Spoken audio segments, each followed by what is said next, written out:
This is Africa. Roughly 300,000 years ago, modern humans started migrating from the continent and spread across the globe. Fast forward to the 14th century, and the history of the continent, its geography, and the people that live within it are largely unknown to the known world. And so, in the 19th century, in an attempt to justify and garner support for expeditions into the heart of Africa, Europeans that were exploring the world for scientific, commercial, religious, and military purposes popularized the term the Dark Continent as a moniker for the continent. How Africa, home of one of the oldest civilizations, became a dark and mysterious land to a majority of the world is in itself a mystery. But the evidence for how this happened can be seen in its geography.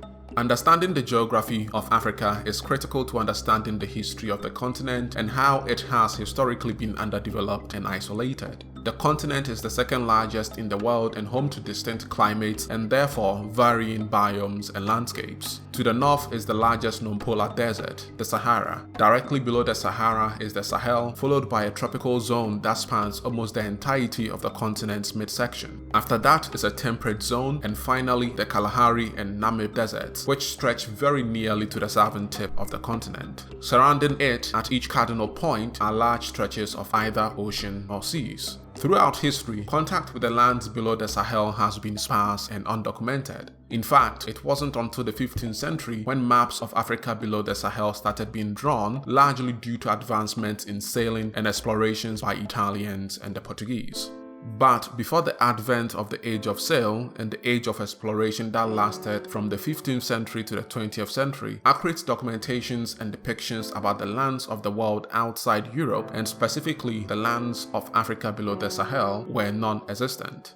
The world at the time, particularly the European world, had a very biblical view of the world. This meant only the Roman Empire, its successor the Byzantine Empire, and the lands they traded with were known. This biblical view is precisely why the fall of Constantinople in 1453 ushered in an era of exploration. The fall of Constantinople to the Ottoman Empire meant the people of Europe became isolated from what was essentially the world. They could no longer trade with India or China without using the Ottoman Empire as a middleman.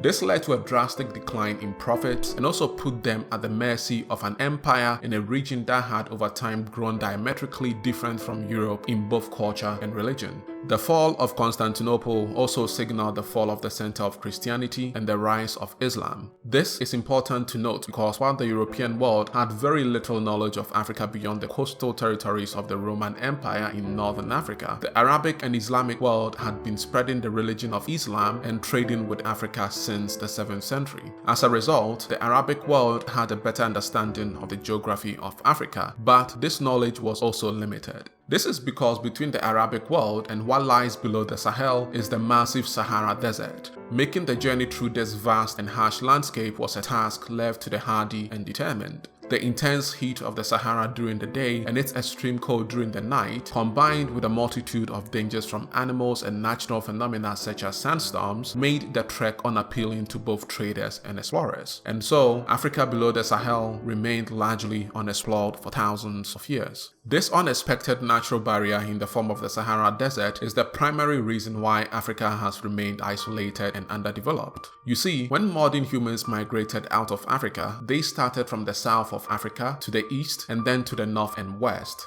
But as time went on, the development of civilizations trended northwards and away from Africa. This is because as more people moved northwards, either to escape a change in climate or to follow migratory animals, the more fertile land they ran into. By 9000 BC, these fertile areas, such as the Fertile Crescent, allowed people to domesticate both animals and plants. This diversion from being nomadic promoted a sedentary lifestyle, provided more time for individuals to specialize in skills, which led to the buildup of cities and eventually civilizations.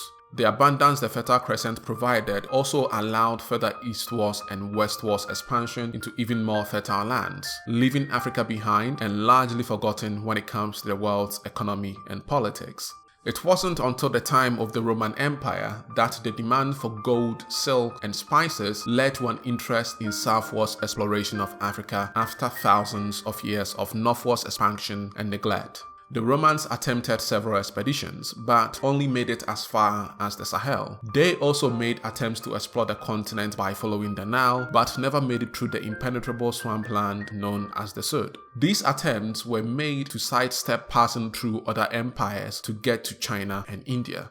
This desire to avoid going through other empires to reach China and India for trade is the driving factor for Africa's eventual exploration and entry into the fold of the world's politics and economy. This desire was so strong that it triggered the Crusades and ignited dangerous expeditions across the Atlantic Ocean. You see, getting to China and India from Europe before the age of sail and exploration had two major paths. The first one required sailing through the Mediterranean and Red Sea, and the second required traveling through what is now the Middle East. The spread of Islam in these parts since the 7th century meant that Europe had to periodically contend with Islamic empires that would prevent them from using these two major routes. In fact, the First Crusade came about because the Seljuk Empire, which was Turco-Persian and Islamic, blocked both routes and hindered European trade.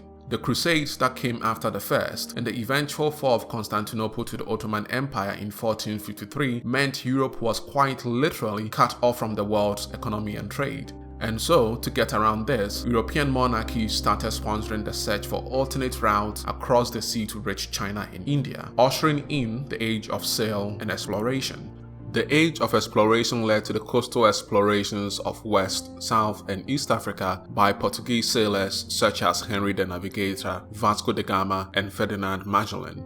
As they traveled along the coast, the Portuguese erected trade settlements such as the Elmina Castle in Ghana.